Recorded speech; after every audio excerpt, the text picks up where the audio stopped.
Wala sa talent yan. Nasa sipag yan. Sa ating buhay, marami tayong kilala na mga tao na magaling naman.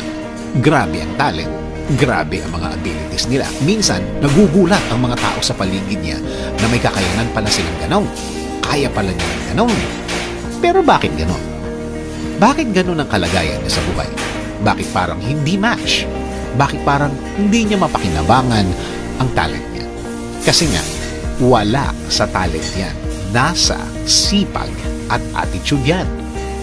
May mga taong kahit ilang beses mo nang binigyan ng chance, nabigyan ng chance ng buhay, bakit parang hindi umaangat? Parang hindi nagle-level up. Parang hindi niya napapakinabangan ang kaya niyang gawin. Di nga ba, sabi nila, hard work beats talent when talent doesn't work hard.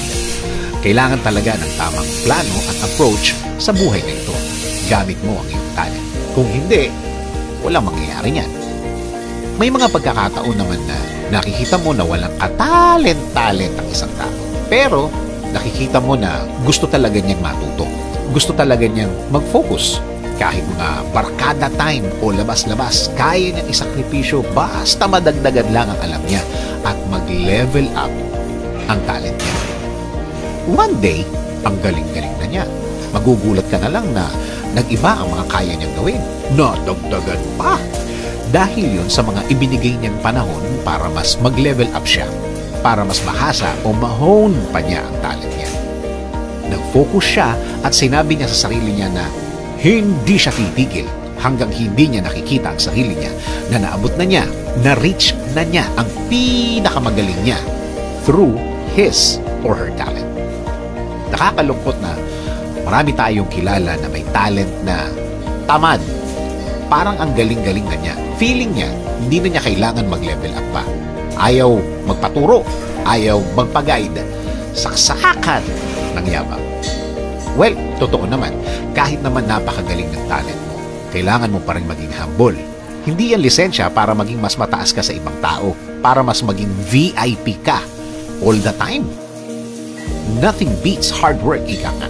Kahit napaka-talented na mga katapat mo o kaya kalaban mo, kung saan kapag nag-focus ka, kakayanin mong patumbahin ang sino man basta may sipag at tiyaga ka lang.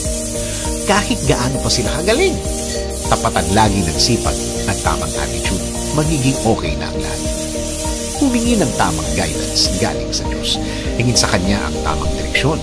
Hingi ng tamang tao na tutulong at magbibigay ng tamang payo sa kung ano man ang ginagawa mo.